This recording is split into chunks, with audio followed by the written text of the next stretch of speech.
삶을 살아가는 사람들이 좋아하는 말이 있습니다. 그것은 바로 만사 형통이라는 말입니다.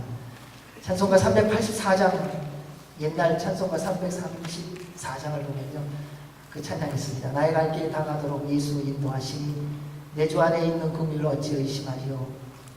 무슨 일을 만나든지 만사 형통하리라. 이 말을 싫어하는 예수님 믿는 사람이 있다면 어쩌면 예수님을 모르는 사람일 것입니다. 우리가 복을 좋아하고 우리가 말씀을 좋아하는 이유가 있습니다. 우리가 잘 되는 것을 기대하는 이유가 있습니다. 하나님께서 처음 인간을 창조하시고 복을 주시며 말씀하셨습니다. 너희는 생육하고 번성하고 정복하고 다스리라고.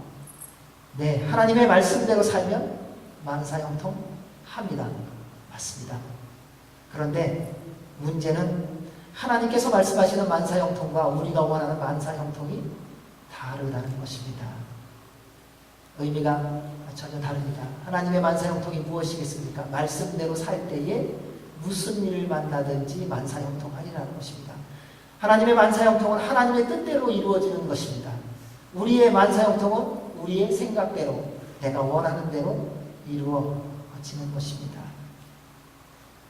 가끔 이것이 맞을 때는 있어요. 하나님의 뜻과 우리의 뜻이. 꼭 기찻길 같습니다. 기찻길에 가다 보면 교차로가 있죠.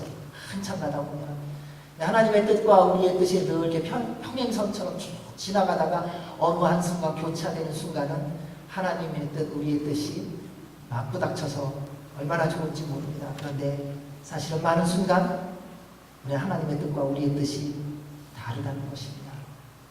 그래서 하나님의 만사형통과 우리의 만사형통의 생각도 다르고 뜻도 다르고 이루어짐도 다르게 되는 것을 많이 볼 수 있습니다. 여러분, 처음 예수님 믿을 때 어떻게 믿으셨습니까? 예수님 믿으면 좋은 일이 있다고 다 들었어요. 예수님 믿으면 영원히 죽지 않는다고 들었어요. 예수님 믿으면 고민하는 거 없어지고 평화롭고 기쁨과 즐거움 속에서 산다고 들었어요. 예수님을 전하면서 우리는 늘 그런 얘기를 하고 전합니다. 네, 맞습니다. 예수님을 믿고 나니 너무 마음이 즐거워졌고 감격이 있고 기쁨이 있고 즐거움이 있었습니다. 그래서 그 다음부터 생각한 게 있습니다. 어떤 일이든지 그 다음에 기도만 하면 다 이루어진다. 처음에는 그렇게 믿고 기도하는 곳마다 응답을 받았어요. 요즘은 어떠세요? 무슨 일을 만나든지 만사불통하리라. 그래서 처음에 예수님 만날 때는 그분의 말씀만 들어도 눈물이 나고 누가 얘기하느냐 어떤 사람을 만났느냐에 상관없이 감사가 있었고 기쁨이 있었는데 요즘은 어떠세요? 누구 만나냐에 따라 내 마음이 뒤집어지기도 하고 어떤 사람을 만나느냐에 따라 기분 좋기도 하고 사람에 따라 감정이 하늘과 땅 차이로 바뀌고 있지는 않는지요. 우리가 주님을 만나면서 오해시킨 것이 참 많은데 그 중에 한 가지가 바로 이 만사형통이라는 단어입니다. 예수님 만나면 다 잘 돼요. 맞아요. 잘 되는 거예요. 그런데 누구의 뜻대로? 하나님의 뜻대로. 내 뜻이 아니라 주님의 뜻대로. 주님의 말씀대로 이루어지는 것이 만사형통이라는 것입니다. 그러다 보니 시간이 지날수록 예수님을 믿는 것만큼 어렵고 힘들어지는 것이 없는 것처럼 여겨집니다. 예전에는 힘들어도 그래도 내 마음대로 살지 않았습니다. 예수님 잘 모를 때는요. 예수님을 인격적으로 만나지 않은 사람은 비록 교회를 나온다 해도 자기 마음대로 사는 거 아세요? 그게 증거예요. 20년, 30년 다녔다. 이것이 예수님을 믿는다는 증거가 아니라 예수님을 인격적으로 만나지 못하면요. 50년을 다니고 평생을 다녀도 늘 내 마음대로 살아요. 내 기분대로 살고 내 계획대로 살고 내 생각대로 살아간다는 것입니다. 그것은 주님을 만나지 않았다는 증거입니다. 그러나 주님을 만나고 나면 바뀌어집니다. 그러다 보니 주님 만나기 전까지는 그것이 좋은 것만 알고 살아왔는데 지나고 보니까 힘들거든요. 옛날 같으면 주님을 몰랐을 때는요. 그냥 문제 생기면 얼마나 간단하게 해결합니다. 화나면은 낮에 부장님한테 사장님한테 잔소리 듣고 나면 저녁에 동료들하고 우리 가서 한잔하자고 나가갖고 한잔하고서 마음 다 풀어버리잖아요. 그리고 다 없던 일 하자고. 우리는 세상에서 그렇게 멸시받고 천대받아도 그냥 한쪽 귀로 듣고 한쪽 귀로 이렇게 흘러나갑니다. 그리고 내 마음대로 살아가는 것처럼 하지만 또 쉽게 살아가는 것을 볼 수 있습니다. 근데 예수님을 믿고 나서는 문제가 더 많아지고 고민이 더 많아집니다. 화를 내지도 못하고 소리도 지르지 못하고 함부로도 말을 못하고 병이 나으려고 상한 마음이 치유받으려고 왔건만 시간이 지나고 10년, 20년 넘어가니까요. 속병에 화병까지 더 오지 않습니까? 도대체 내가 뭘 하는 건가? 왜 이런 딜레마에 빠지는 것일까요? 예수님을 믿고 따르며 오해가 생겼기 때문입니다. 예수님을 믿는다는 것은 어둠이 아니라 빛 가운데 사는 것입니다. 예수님을 믿는다는 것은 더러움이 아니라 거룩함 속에서 사는 것입니다. 그리고 예수님을 정말 믿기 시작하면요, 어둠이 가만두지를 않습니다. 세상의 더러운 것들이 하나님의 말씀대로 순종하며 살아가는 거룩한 우리를 그냥 두지 않고 늘 공격하게 되어 있기 때문입니다. 그래서 예수님을 온전하게 믿으면 믿을수록 드러나는 증상이 있는데 뭐냐면요, 세상이 우리를 공격하기 시작한다는 것입니다. 멀리서부터 아니요, 가장 가까운 데서부터 공격하기 시작한다는 것입니다. 그러나 그럼에도 불구하고 주님과 함께 동행하는 사람은 늘 넉넉히 감사와 기쁨의 삶을 살아갑니다. 고난이 없기 때문이 아닙니다. 시련이 없기 때문이 아닙니다. 버림받지 않았기 때문이 아닙니다. 초대교회의 모습을 보십시오. 그들은 수많은 사람들로부터 손가락질을 받았던 어리석은 그리고 무지한 아무것도 없는 사람들이었습니다. 그러나 주님의 영이 임하고 주의 은혜가 풍성한 증거가 있습니다. 하나님의 기쁨이 그들 안에 가득했다는 것입니다. 비록 죄에 대해서 하나님이 심판하십니다. 하나님은 죄를 묵과하지 않으십니다. 하나님의 거룩한 공동체로 세워질수록 우리 주님은 그 교회가 더 거룩해지기를 원하지 세상의 물결처럼 그냥 그저 그렇게 적당하게 살아가는 것을 원하지 않기 때문에 주님 앞에 온전히 나오지 않는 모든 것에 대해서 심판하십니다. 그것이 저희가 지난주에 들었던 아나니아의 사건이지요. 그러나 그것을 그렇게 하시는 이유가 있습니다. 그걸 통해 하나님의 모든 은혜와 복을 누리게 하시는 것입니다. 그래서 그러한 하나님의 공의가 있는데 함께 기뻐합니다. 함께 슬퍼할 줄 압니다. 괴로움이 와도 함께 괴로워합니다. 즐거워도 함께 즐거워합니다. 가난함도 함께 누리고요. 풍부함도 함께 누리고요. 무지함도 함께 누리고요. 지식도 함께 누리는 것입니다. 그것이 하나님의 교회라는 것입니다. 그때 하나님의 임재로 인해 참 기쁨과 감격을 모두가 더불어 경험할 것입니다. 그렇다면 우리의 모습을 한번 보십시오. 여러분, 주님 안에서 우리의 내 모습을, 다른 사람 말고의 내 모습 한번 보십시오. 다른 사람이 잘 되는 거 좋으세요? 다른 사람이 어려움에 처할 때에 나도 동일하게 그 어려움 가운데 내 마음도 같이 갑니까? 누군가 슬픔 가운데 있을 때 나도 그 사람처럼 내 슬픔이 같이 갑니까? 누군가 기쁘고 즐거울 때 나도 동일하게 그 기쁨과 즐거움 속으로 함께 갑니까? 말로는 축하하지만 마음으로는 불편하지 않습니까? 나보다 신앙생활 제대로 하지 못하는 사람이 잘 되는 거 보면은 아유, 주님이 응답하셔서 좋겠어요. 우리는 말로는 그렇게 얘기해 주지만 뒤돌아서서 내 속에서는 왜 저 사람은 응답받고 나는 응답받지 못하는가 고민하지 않으세요? 내가 볼 때 아무리도 안 하는 사람이 잘 일어서는 것을 보면은 나는 최선을 다해서 하나님의 나라를 위하여 수고하고 애쓰는 것 같은데 왜 나를 하나님은 외면하시는가 생각되지 않으시는지요? 말씀을 보십시오. 사도들로 인해 예수 그리스도의 이름으로 놀라운 기적과 이사가 막 일어나기 시작하니까요. 그로 말미암아 잃어버린 영혼들이 주께로 돌아오기 시작하니까 구원의 역사가 일어나니까요. 희한한 일이 벌어집니다. 오히려 믿지 않는 사람들은 기뻐합니다. 믿지 않는 사람들은 함께 즐거워합니다. 그런데 정작 같이 기뻐하고 즐거워야 되는 종교 지도자들, 바리새인들, 율법주의자들은 하나님의 역사가 일어나는 것에 대하여 힘들어한다는 사실이고 불편해한다는 사실입니다. 그것이 바로 17절, 18절입니다. 우리 같이 한번 읽어보겠습니다. 17절, 18절 시작. 그러자 대제사장들과 그와 함께 사두개파의 당원들은 모두 시기하는 마음이 가득해서 들고 일어나 사도들을 잡아다가 감옥에 가두었습니다. 저는 여러분이 하나님의 뜻이 이루어지면은 이유와 상황과 여건을 막론하고 다 기뻐하는 분인 줄로 믿습니다. 어떤 일이든지 하나님의 뜻이 일어나면 비록 나하고 생각이 안 맞아도 그것을 기뻐하시지요. 대답이 없으니까. 여러분, 하나님의 뜻이 이루어져서 기뻐하세요? 아니면 내가 원하는 일이 이루어져서 기뻐하세요? 주님 앞에서 한번 우리의 모습을 있는 그대로 한번 보자는 거예요. 다른 사람이 나를 어떻게 그거는 뭐 별로 그렇게 신경 쓸 필요 없어요. 자, 정말 하나님의 뜻이 이루어져서 내가 기뻐하는가? 아니면 내가 계획하고 내가 원하는 것이 이루어질 때 우리는 기뻐하는가? 우리는 말할 때는 분명히 그렇게 말합니다. 하나님의 뜻이 하늘에서 이루어진 것 같이 땅에서도 이루어진다. 아멘. 그런데 우리의 현실 속에서 나의 고백은 이렇습니다. 하나님의 뜻은 하늘에서 이루어지고 내 뜻은 이 땅에서 내 원대로 되게 하소서. 우리는 하나님과의 관계성 속에서도 이분법적입니다. 하나님 나라에서 하나님 뜻이 이루어지는 거 괜찮아요. 오케이. 찬양할 수 있어요. 경배할 수 있어요. 마음껏 하나님을 높일 수 있어요. 그러나 이 땅에서는 내가 계획하고 내가 원하고 내가 소망하는 대로 이루어져야 기뻐할 수 있고 즐거워하는 것이 우리의 모습이 아닌가요? 정말 하나님의 뜻이 이 땅에서 이루어지면 방해하는 세력이 등장하기 시작합니다.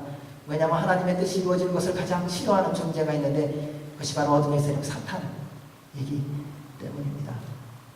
그래서 사탄은 하나님의 뜻이 시작되기 시작하면 함께 등장해서 일하기 시작합니다. 그가 하는 일은 그렇게 커다랗게 보여지게 하지 않습니다. 한꺼번에 많은 일을 하지도 않습니다. 그저 한 가지 합니다. 어떤 한두 사람을 조종합니다. 그리고 흔듭니다. 그리고 바로 그 인간 안에 한 가지를 잠든 사이에 방심하는 사이에 이렇게 가라지처럼 뿌리고 나옵니다. 그게 바로 시기심이라는 것입니다.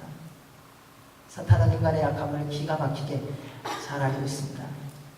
우리 속담에 이런 말이 있죠. 사촌이 땅을 사면 배가 가장 비성경적이지 않습니까? 여러분 사촌이 땅을 사면 가장 기뻐해줘야 되지 않습니까?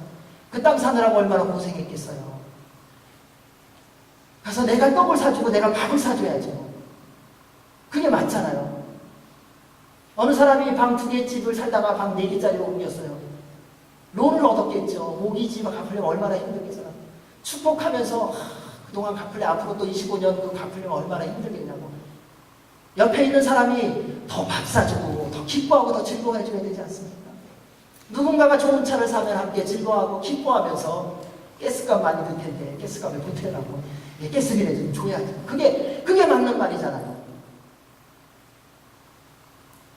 그런데 속담에도 있듯이 사촌이 땅을 사면 배가 아픈 것이 우리의 모습일 때가 많은 것입니다. 수많은 모임들이 처음에는 그렇게 아름답고 복되게 좋게 출발했다가 왜 얼마 못 가서 깨집니까? 우리 처음에 만날 때 나쁜 마음으로 모이는 사람이 어디 있습니까? 다 좋은 마음으로 모이지요. 근데 좋은 마음으로 모이고 왜 얼마 못 가서 그게 다 흩어집니까? 우리가 아니라고 말하고 싶고 그런 일은 없다고 말하지만 어느 틈에가 사단이 뿌려놓은 시기심 때문은 아닌지요. 시기심이 들어오면 경쟁심이 시작됩니다. 시기심이 들어오면요 섭섭함이 시작됩니다. 왜 나는 몰라주느냐는 거예요. 왜 나는 알아주지 않고 왜 나를 무시하냐고 말하는 것입니다. 시기심이 들어오면 비교와 판단이 불타기 시작합니다. 시기심이 싹트기 시작하면요 헛된 소문이 일어나기 시작합니다.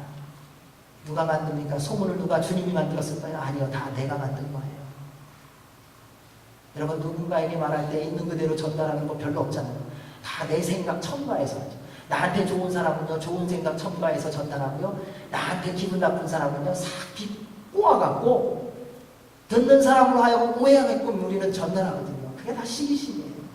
어느 누구도 녹음해갖고 전하지 않는 한은요 있는 그대로 전할 수 있는 사람이 없다니까요. 그런데 우리는 꼭 말하거든요. 이거 꼭 비밀인데요, 제가 있는 그대로 전하는 것입니다. 정말요. 다 자기 감정 있고 자기 생각, 자기의 뜻대로 하는 것입니다. 그래서 시기심이 시작되면 폐가 갈리기 시작합니다. 따라서 사랑하는 여러분, 처음부터 이거는 들어오지 않게 해야 됩니다. 그래서 늘 예수 그리스도의 보혈에 잠겨 계시기를 주의 이름으로 축원합니다. 늘 성령님 충만하셔야 됩니다. 내가 지식이 있어서 경륜이 있어서 되는 거 아니라는 거예요. 주님의 은혜 속에 오늘도 지금도 숨쉬는 순간마다 있지 않으면 한순간도 벗어날 수 없다는 것입니다. 다리오 왕 때에 다니엘이 그 땅을 섬겼습니다. 그때 두 다른 총리가 있어서 3명의 총리들이 있었습니다. 저는 일 잘하는 사람하고 가면은 아주 좋은 게 뭐냐면요, 제가 일을 별로 안 해도 되거든요. 잘하는 분이 다 해주시니까 근데 사람한테는 참 희한한 게 있어요. 누가 일을 잘하면은 그게 불편한 거예요. 다른 두 총리가 다니엘이 너무 일을 잘하고 지혜롭게 하고 규모 있게 하니까 화가 나기 시작하고 시기심이 생기기 시작합니다. 근데 시기심이 생기면 그 상대를 제거하는 데에 이제 목적을 두고 살아갑니다. 왜? 그 사람이 있어서 이 일이 발생한 거니까요. 그래서 사자굴 속에 집어넣어서 죽이려고 합니다. 30일 동안. 다니엘이 그 유혹에도 그 시련에도 넉넉히 이기고 사자굴 속으로 던짐을 당했습니다. 하나님은 하나님의 말씀대로 순종하는 자를 구원해 주십니다. 그분이 우리 하나님이십니다. 또 다른 시기심이 있습니다. 가인의 아벨의 사건을 보십시오. 하나님께서 아벨의 제물은 받으시고 가인의 제물은 받지 않았습니다. 그로 인해 가인이 아벨을 죽였습니다. 죽일 이유가 어디 있어요? 뭐 때문에 죽여요? 하나님이, 그럼 하나님한테 뭐라고 해야죠? 하나님이 안 받으셨지 아벨이 제사를 못 드리게 했나요? 형이 제사 드리는데 아벨이 와갖고서 형 그거 안 돼! 뭐 제단을 무너뜨렸나요? 아니요. 아벨은 방해한 적도 없고 그는 어떤 억하심적으로 형을 대한 적이 아무것도 없어요. 근데 인간 안에 시기심이 들어오니까 어떤 일이 벌어지는가? 전혀 상관없는 자기 동생을 죽이더라는 거예요. 여러분, 시기심이라는 게 이렇게 무서운 것입니다. 이스라엘의 초대왕 사울을 보십시오. 다윗이 블레셋 군대를 이기고 돌아왔습니다. 여자들이 말합니다. 다윗은 만만이고 사울은 천천히다. 그냥 뭐 아유 그래 오늘은 다윗이 잘 싸웠나 보다. 이렇게 넘어갈 수 있는 건 아닙니다. 다 자기 마음대로 할 수 있는 왕이잖아요. 그런데 이제 다윗이 내 자리를 빼앗아가겠구나. 그거밖에 남아있는 게 뭐냐. 시기심으로 그를 죽이려고 한다는 것입니다. 상대가 잘 되면 함께 기뻐하고 축복하는 것이 당연하다고 여기지만 그러나 작정하지 않으면요 어렵습니다. 여러분. 누군가 고난 가운데서 회복될 때 정말 내가 고난 가운데 회복되는 것처럼 기뻐할 수 있는 거 말은 한마디로 괜찮은데요 그게 그렇게 생각처럼 되지 않는다는 것입니다. 따라서 어떤 경우에도 여러분의 마음과 생각 가운데 시기심이 들어오지 않도록 예수 그리스도의 보혈의 잔격이시고 성령님 충만하시기 바랍니다. 그래서야 시기심을 이기는 방법이 있습니다. 서로 사랑하고 인정하고 섬기는 거예요. 그러면 이길 수 있어요. 이것은 내 힘과 내 능력으로 안 되는 거 아닙니까? 주님의 능력이 우리 안에 있어야 돼요. 성령님 충만해야 된다는 거예요. 예수 그리스도의 보혈에 푹 잠겨 있어야만 된다는 것입니다. 왜냐하면 기적은요 인간의 노력과 수고의 결과가 아니라 하나님의 은혜요 하나님의 능력이기 때문에 사도들이 수많은 기적과 표적들을 일으켰죠. 사람들의 특징이 있습니다. 표적을 일으킨 그 사람을 본다. 기적을 일으킨 그 사람을 본다. 그거는 껍데기예요. 통로일 뿐이에요. 하나님의 역사가 일어날 때는 어떤 사람이 능력 있게 뭔가를 하는 것 같아도 그 능력의 근원은 살아계신 하나님이지 그 사람이 아니라는 거예요. 근데 우리는 자꾸 사람에게 마음을 빼앗겨요. 어떤 사람이 말 잘하는 거 한순간에는 말 잘할 수 있어요. 그러나 지혜를 주시는 분이 하나님이신 것을 아셔야 됩니다. 여러분, 기적을 일으키는 것은 그 사람의 능력이 있어서 일으키는 것이 아니라 살아계신 하나님, 성령 하나님께서 그 사람 가운데 있어서 믿음으로 주의 이름으로 선포할 때에 기적이 일어나는 것뿐입니다. 따라서 우리에게 능력이 있는 것이 아니라 살아계신 하나님께 능력이 있음을 믿으십시오. 그러면 갈등이 없어져요. 그러면 시기심이 없어져요. 그러면 사랑할 수 있어요. 더불어 갈 수 있는 거예요. 그 사람이 어저께까지는 바보 같아도 오늘은 천재같이 보여도 괜찮아요. 왜요? 그가 똑똑해서 똑똑한 것이 아니라 살아계신 하나님께서 그를 지혜롭게 해주셨기 때문에 똑똑한 거예요. 누가 기도해서 병자가 회복되는 거 그 사람에게 능력이 있어서가 아니라 그 시간 하나님께서 그를 통해서 하나님의 능력을 흐르게 하셨기에 기적이 일어나는 것뿐이에요. 여러분, 여러분의 마음을 하나님께 집중하십시오. 우리는 하나님께 집중한다고 말하면 어느 틈에가 또 사람에게 가지 않습니까? 또 내 중심이 되고 또 누군가가 중심이 되지 않습니까? 그곳에서 우리가 빨리 벗어나야 하는 것입니다. 따라서 사랑하는 여러분, 말씀에 있듯이요 힘써 사랑하십시오. 사랑 저절로 안 됩니다. 힘쓰셔야 됩니다. 누군가를 인정해 주는 건 상식으로 논리로 되는 거 아닙니다. 어떨 때 내 안에 그렇게 하고 싶지 않아요.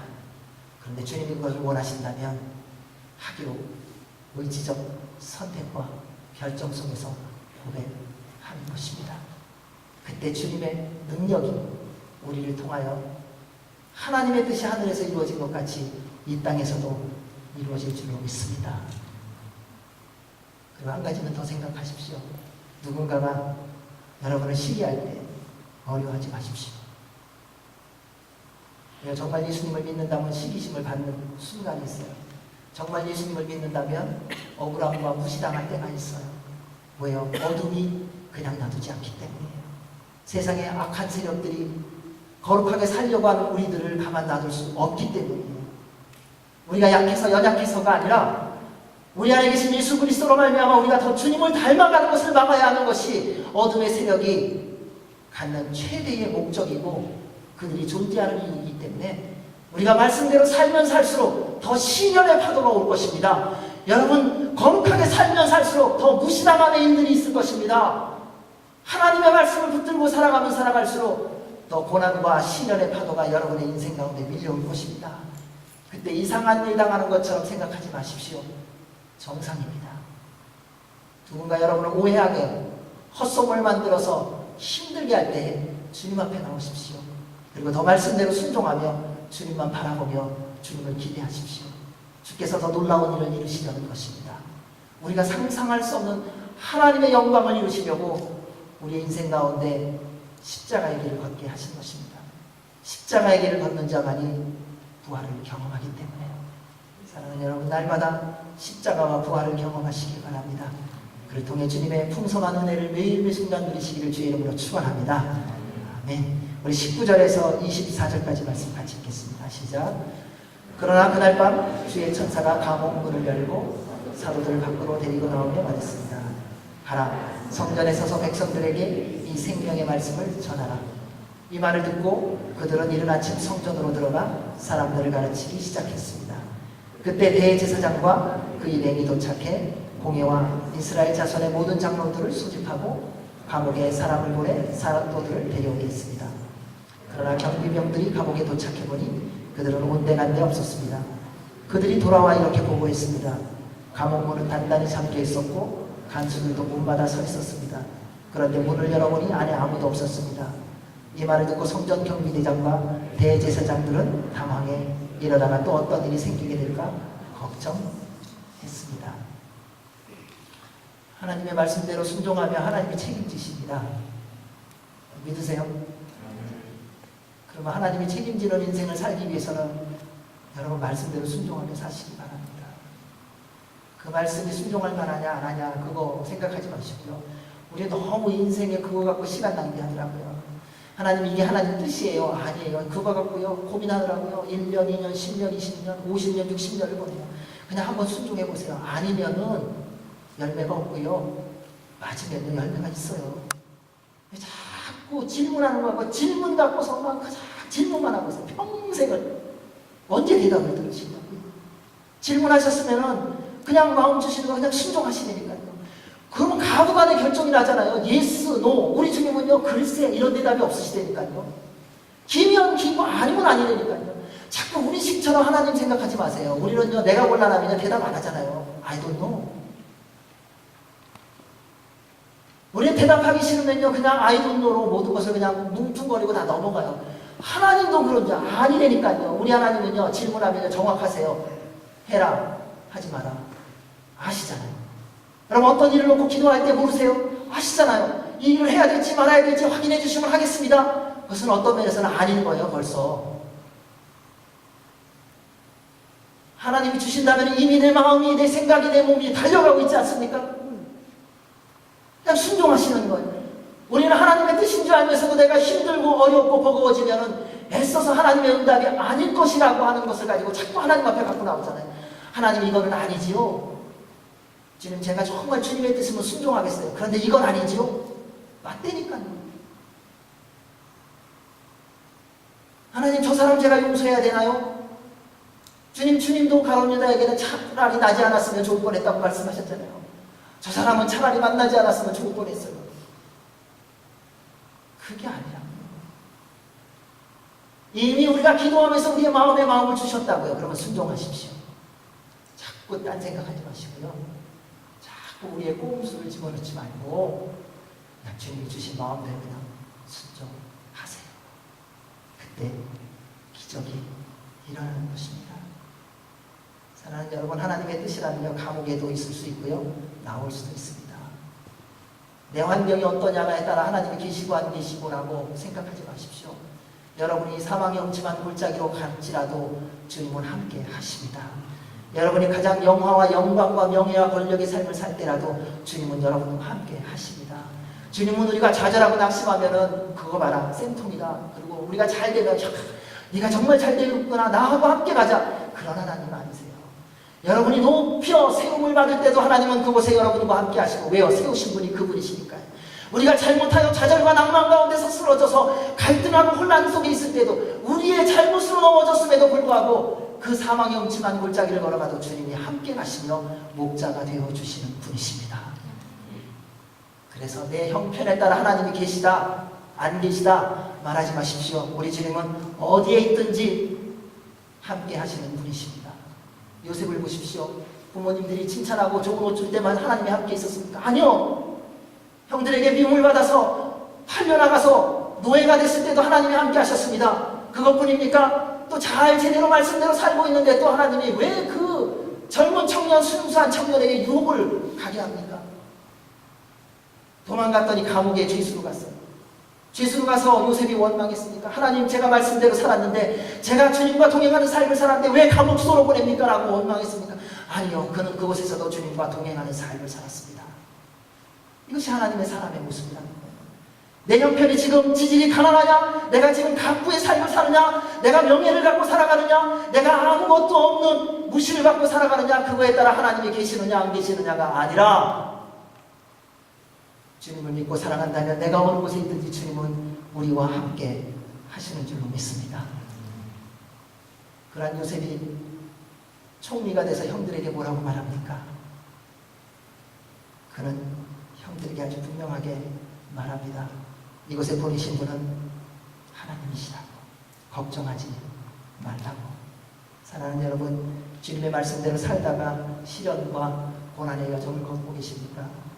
걱정하거나 염려하지 마십시오. 주님께서 여러분과 함께 하십니다. 정말 주님을 붙들고 달려가면서 했는데 무시와 멸시와 천대를 받으셨습니까? 누군가의 시기심 때문에 내 마음이 갈갈이 찢어지셨습니까? 괜찮습니다. 주님이 그 모든 걸 알고 계십니다.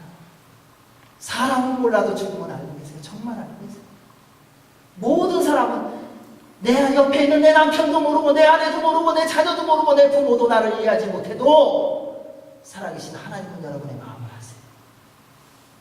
여러분이 사는 삶의 그 현장에서 어떤 생각을 하고 어떠한 마음이고 어떠한 심정인지 아무도 몰라준다 해도 살아계신 하나님은 알고 계세요. 우리가 주님 앞에 나오는 이유가 무엇입니까? 그 하나님 때문 아닙니까? 다른 사람이 날 인정해줘서 여기 나오나요? 누군가가 나를 도와줘서 내가 여기 나오나요? 아니요. 우리 하나님 아버지, 그분 바라보고 나온 거 아닙니까? 그렇다면 두려워하지 마십시오. 염려하지 마십시오. 주님이 여러분과 함께 하시고 반드시 새롭게 해주실 것입니다. 그리고 말씀대로 살아가면서 고난이 올 때, 더 힘들어질 때 힘들어하지 마십시오. 사도들을 보세요. 주님이 구원해 주셨어요. 주님이 감옥소에서 빼내 주셨어요. 그런데 또 나가서 복음을 전하라고 합니다. 사도들은 그 말을 듣고 이른 아침 성전으로 들어가 사람들을 가르치기 시작했습니다. 사랑하는 여러분, 참된 복음은요, 복음을 전하다가 말씀대로 살다가 하나님의 영광과 뜻을 이루기 위하여 고난받는 거예요. 그것이 진짜 복음이에요. 가장 큰 기쁨이 뭔지 아세요? 복음을 들고 전하다가 시련당하는 거예요. 그래서 말씀은 이렇게 말합니다. 우리가 자녀이면 또한 상속자입니다. 우리가 그리스도와 함께 영광을 받기 위해 그분과 더불어 고난을 받으면 우리는 하나님의 상속자요 그리스도와 함께 상속자가 됩니다. 디모데후서에 보면 이렇게 말합니다. 그리스도 예수 안에서 경건한 삶을 살고자 하는 사람은 모두 핍박을 받을 것입니다. 아멘. 여러분, 정말 말씀대로 살면 핍박이 있을 겁니다. 지금까지 예수님 믿었는데 한 번도 말씀 때문에 고난당한 적이 없다. 심각합니다. 가짜일 수 있습니다. 복음을 전하면서 주의 뜻대로 살기 위해서 무시받아 본 적이 없다. 아주 굉장히 심각한 문제입니다. 왜냐하면 말씀대로 사는 사람, 경건하게 살고자 하는 사람은 모두가 다 핍박을 당하게 되어 있기 때문입니다. 하지만 성령님 충만한 십자가와 부활을 경험한 사람은 그때 말씀에 또 순종하며 나아갑니다. 그것이 제자의 모습이고 성령 충만한 사람의 모습입니다. 하나님의 사람은요, 세상이 두렵지 않습니다. 다 없어져도 괜찮아요. 왜냐하면 주님이 함께 하시니까요. 저는 여러분 모두가 하나님 나라에 대한 소망을 가진 분인 줄 믿습니다. 그렇다면 주님이 언제 부르느냐, 우리는 거기에 별로 마음 빼앗기지 않아요. 오늘 이 밤에라도 주님이 부르시면 우리는 다 갈 거예요. 근데 정말 오늘 이 밤에 주님이 부르시는 걸 소망하는가 하는 게 문제겠죠. 하나님은 언제 부르시는가 가만 보니까요, 살만하면 부르시더라고요. 어저께까지 고난스러웠는데 이제 어저께까지 노력해갖고 열매가 있어서 이제 좀 살만하니까 주님이 훅 부르시는 거예요. 제 육신의 아버님이 그랬어요. 목회 생활하면서 6개, 7개 교회 개척하면서 젊을 때 20살 때부터 시작해갖고 41살인가 돌아가셨거든요. 20여 년 동안 개척교회만 하다가 이제 좀 교회가 부흥하고 성장하고 이제 성도들이 돕는 사람이 세워지고 이제 선교도 하고 무엇인가 할만 하니까는 덜커덕 안 걸리셔갖고 한 2년 고생하시더니 하나님이 쑥 불러가시더라고요. 여러분, 하나님은 언제 부르는지 몰라요. 우리는 하나님 나라를 소망으로 살아가기 때문에 고난과 시련을 두려워하지 않는 사람이에요. 세상이 두렵잖아요. 세상이 두렵지 않은데 다른 어떤 것에 우리가 마음이 흔들릴 이유가 뭐가 있겠습니까? 그만한 것에 감사하고 기뻐하고 주님을 찬양하며 살 수 있다는 것입니다. 하나님이 감옥소에서 꺼내주셨어요. 꺼내주시고 기껏 하시는 말씀이 뭔지 아세요? 다시 성전에 가서 말씀 전하라는 거예요. 사도들이 그걸 몰랐겠습니까? 또 가면 어떤 일이 벌어질지. 근데 또 순종한다는 것입니다. 이것이 하나님의 사람의 모습입니다. 사도들이 어떻게 나왔습니까? 기적으로 나왔습니다. 하나님의 역사하면요, 세상이 감당할 수가 없습니다. 하나님의 능력을 누가 제대로 이해할 수 있겠습니까? 저는 여러분 모두가 주님이 말씀으로 온 우주 만물을 창조하신 것을 믿는 것을 믿습니다. 여러분, 예수님이 우리의 모든 죄를 대신 짊어지시고 십자가에 달려 죽으시고 3일 만에 부활하신 거 믿으시죠? 근데 세상 사람들이 복음 전하고 못 믿는 이유가 어디에 있죠? 도대체 예수라는 사람이 누군데 그 사람이 내 죄를 대신 짊어지고 십자가에 달려 죽었다고 내가 그 사람 믿으면 구원받는다 이거잖아요. 말도 안 되는 얘기라는 거예요. 말을 했는데 온 우주 만물이 창조되었다. 이야, 거짓말을 해도 그 정도 신화적인 얘기라면 굉장한 거예요. 오히려 박혁거세가 알 깨고 나온 게 더 이론적이고 상식적이고 논리적이죠. 말씀을 하셨다고 코스모스가 쫙 생기고 온 우주 만물이 이렇게 디테일하게 모든 나무의 종류대로 모든 동물의 종류대로 다 이루어졌다. 말도 안 되죠. 근데 여러분, 이 말도 안 되는 거 여러분은 어떻게 믿으세요? 그게 신기해요. 여러분 근데 믿으시죠? 근데 그 놀라운 불가능을 믿는데 어떻게 옆에서 말하는 형제자매 말을 못 믿으세요? 우리는 불가능을 믿는데 상식을 못 믿어요. 우리는 말도 안 되는 것을 믿는데 말이 좀 되는 거는 말 안 된다고 못 믿어요.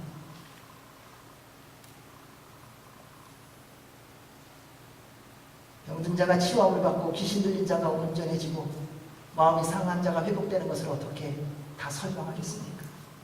예수님이 믿어지는 것을 어떻게 다 설명하십니까? 그분이 나의 구세주라는 것을 어떻게 다 설명하시겠어요?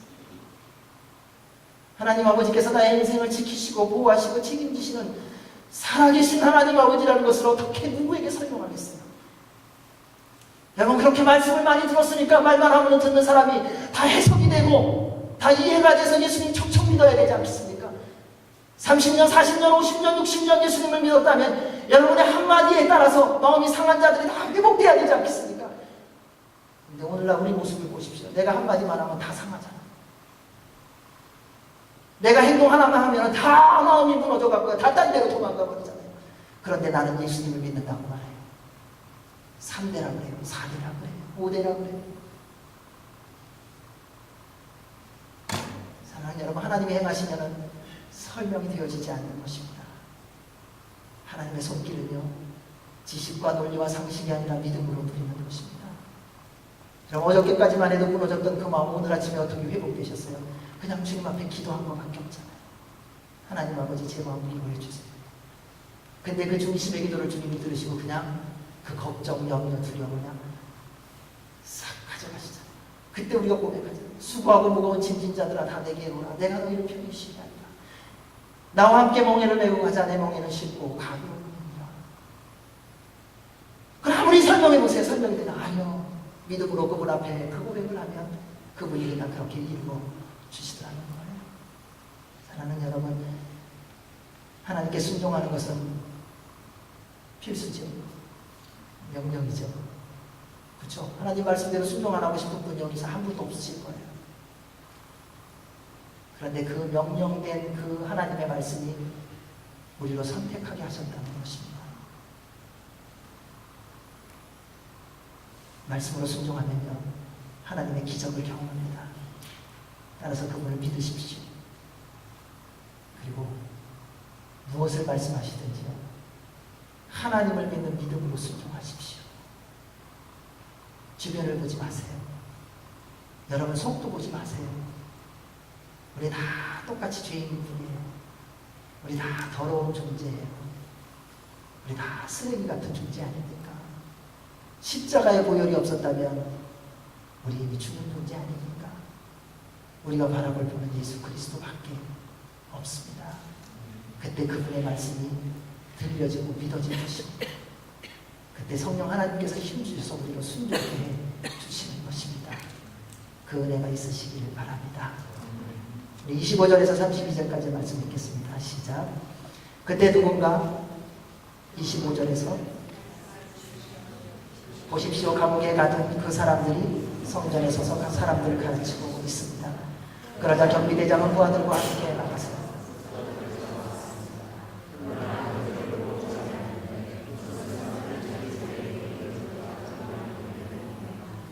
그들은 사도들을 데려다가 대제사장의 신문을 받도록 공의 앞에 세웠습니다. 대제사장이 말했습니다. 우리가 예수 이름으로 가르치지 말라고 단단히 주의를 주지 않았느냐. 그런데 너희는 온 예루살렘을 너희 가르침으로 가득 채우고 이 사람의 죄에 대한 책임을 우리에게 뒤집어 씌우려고 하는구나. 베드로와 다른 사도들이 대답했습니다. 사람에게 순종하기보다 하나님께 순종하는 것이 마땅합니다. 당신들이 나무에 달아 죽인 그 예수를 우리 조상들이 하나님께서 살리셨습니다. 하나님께서는 이스라엘에게 회개와 죄 용서를 주시려고 예수를 그분 오른편에 높이셔서 왕과 구세주가 되게 하셨습니다. 우리는 이 모든 일들의 증인이고 하나님께서 그분께 순종하는 사람들에게 주신 성령 또한 그 일들의 증인입니다. 명령대로 순종하며 말씀을 전하는 사도들이 다시 잡혀왔습니다. 우리는 말씀대로 순종하면 일이 잘 돼야 합니다. 네, 잘 될 때가 있습니다. 그런데 때로는 더 어려움으로 갈 때가 있다는 것입니다. 내가 원하는 것은 오른쪽이었는데 그래서 하나님 말씀 순종했는데 보니까 왼쪽으로 간 거예요. 왜냐하면 왼쪽으로 가야 더 좋은 것이기 때문에요. 사랑하는 여러분, 우리는 미래를 모릅니다. 우리의 미래를 아시는 분은 하나님이세요. 근데 우리는 자꾸 내 눈앞에 보여지는 내가 좋아 보이는 것이 나에게 가장 좋은 것이라는 내 믿음이 있어요. 근데 하나님을 믿고 그 믿음을 뛰어넘어 믿음으로 순종하면 하나님께서 때때로 오른쪽이 아니라 왼쪽으로 가게 하실 때가 있더라고요. 왜냐하면 믿음으로 순종했기 때문에 왼쪽으로 돌리신 거예요. 만약에 순종 안 했으면 그래 네가 원하는 대로 오른쪽으로 가라 그러셨을 거예요. 근데 믿음으로 순종하는 그 믿음을 보시고 가장 좋은 것을 주셔야 하기에 가장 은혜를 베풀어 주시고 싶으시기에 방향을 바꾸신다는 것입니다. 하나님의 말씀대로 순종하면 우리는 주의 능력의 손길이 우리를 보호하사 세상의 어떤 풍랑도 우리를 건드리지 못하고 어떤 시련도 우리를 건드리지 못해야 된다고 하는 생각이 있습니다. 그런데 사도들의 모습을 보면 그 반대였다는 거예요. 기적으로 빼내오셨어요.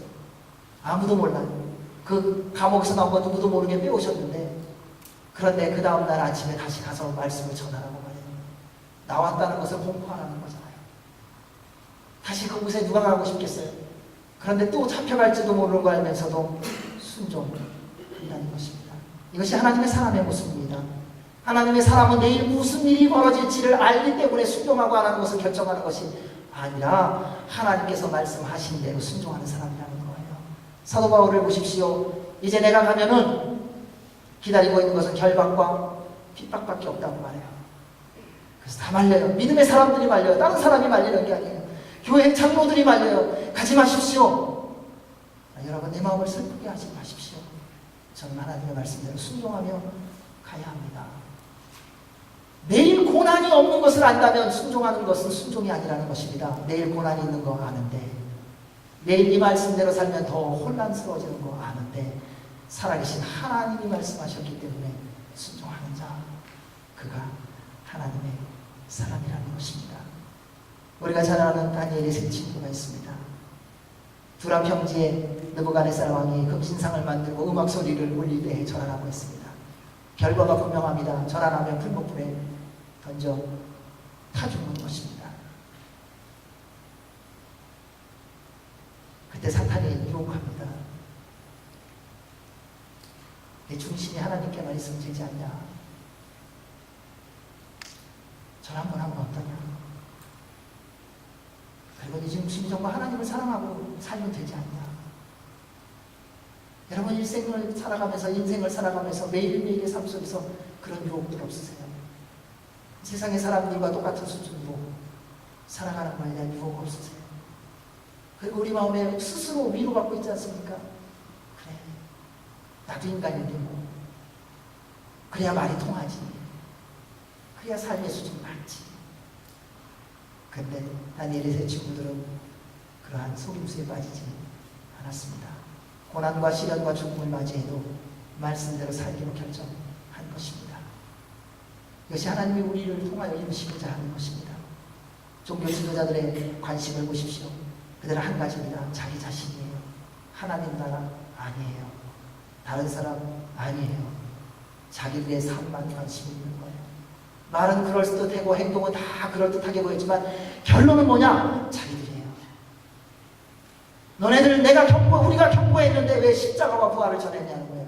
그러면 우리가 예수를 죽였다는 것을 다 드러내는 것 아니냐. 종교 지도자들, 율법을 연구하는 사람들, 사두개인들, 그들의 관심은 하나님도 아니었습니다. 율법도 아니었습니다. 함께 가는 동료도 아니었습니다. 자기 자신이었습니다. 21세기를 살아가는 우리는 어떻습니까? 하나님의 영광을 위해서 살아갑니다. 주님의 뜻을 이루어가기 위해 살아간다고 말합니다. 주님의 영광을 위해 살아간다고 열심을 낸다고 말합니다. 정말 그렇습니까? 정말로 한 가지만 생각해 보았으면 좋겠습니다. 여러분, 지난 한 달, 지난 일주일의 삶을 만약에 오늘 이 앞에서 다 프리젠테이션하고 녹화기로 해놓고 튼다면 어떤 일이 벌어질까요? 우리의 생각, 우리의 언어, 우리의 행동 모두가 보는 앞에서 다 상영된다면 어떻게 될까요? 매일 저녁마다 2시간씩 요약 정리된 우리의 삶이 모든 믿음의 공동체 안에서 상영되는 일이 있다면 우리 어떻게 살까요? 하루를. 우리는 정직하다고 말합니다. 나름대로 사랑했다고 말합니다. 최선을 다했다고 말합니다. 그리고 가장 우리가 자주 말하는 게 있어요. 하나님은 내 마음 아세요. 네. 예, 여러분, 하나님은 여러분 아세요. 정말 아세요. 우리가 알고 있다고 생각하는 것보다도 더 정확하게 모든 것을 알고 계십니다. 정말 주님이 우리를 알고 있다고 믿는다면, 정말 우리 매일매일의 삶이 주님이 보고 계시다고 믿는다면 여러분 어떻게 사시겠습니까? 사람들이 모른다고, 아무도 보는 눈이 없다고 함부로 살지 않아야 됩니다. 아무도 듣지 않는다고 함부로 말하지 말아야 합니다. 누구도 보는 사람이 없다고 세상의 것을 보고 즐기고 마시고 놀고 보고 악하게 생각하고 더러운 생각을 해서는 안 됩니다. 만약 정말 우리 안에 숨쉬는 순간마다 주님이 나와 함께 하시고 내 심령 가운데 주님이 주인으로 계시다면 분명히 바뀔 것입니다. 저는 여러분 안에 예수 그리스도가 살아계신 것을 믿습니다. 그래서 날마다 주께서 우리를 바르시고 우리를 새롭게 하시는 것을 따라가시기 바랍니다. 예수님의 제자로 살아가는 사람의 고백을 보십시오. 억울하고 힘든 일을 당해도 타협할 길이 있지만 하나님의 말씀을 따릅니다. 사람에게 순종하는 것보다 하나님께 순종함이 마땅합니다. 사랑하는 여러분, 하나님은 우리에게 말씀하시지 않은 것에 대하여 하라고 말씀하신 적 한 번도 없습니다. 그냥 주님의 말씀대로만 살아가기를 원합니다. 바로 지금 말씀에 순종하는 것입니다. 내 생각, 내 계획, 내 감정, 내 판단 다 주님께 맡기고 주님의 말씀대로 믿음으로 순종하는 것입니다. 지금 이해가 되지 않고 지금은 해석되지 않지만 순종하고 나면 주님께서 보여주실 것입니다. 믿음의 조상 아브라함을 보십시오. 그는 아들 한 명만을 보았을 뿐입니다. 그러나 그는 믿음으로 순종하며 나아가 믿음의 조상 복의 근원이 되었습니다. 사랑하는 형제자매 여러분, 여러분의 인생에 주님의 능력이 임하기를 정말 소원하십니까? 하나님께 순종하시기 바랍니다. 여러분의 인생에 주님의 은혜가 부어지고 주님이 책임지시고 주께서 역사하시는 아름답고 복된 일들이 날마다 이루어지시길 원하십니까? 하나님께 순종하시기 바랍니다. 주님께서 이루어 주실 것입니다. 하나님의 능력은, 하나님의 기적은 그분을 정말 믿고 순종하는 자를 통하여 이 땅 가운데 이루어지게 해주셨습니다. 꼭 기억하십시오. 모든 상황 속에서 하나님께 순종함이 마땅합니다. 기도하겠습니다. 하나님 아버지, 저희들 안에 십자가와 부활의 능력과 영광과 기쁨이 있게 하시고 성령님 충만하게 하여 주셔서 모든 상황 속에서 하나님께 순종하며 살게 하여 주시옵소서. 예수님 이름으로 기도하옵나이다. 아멘.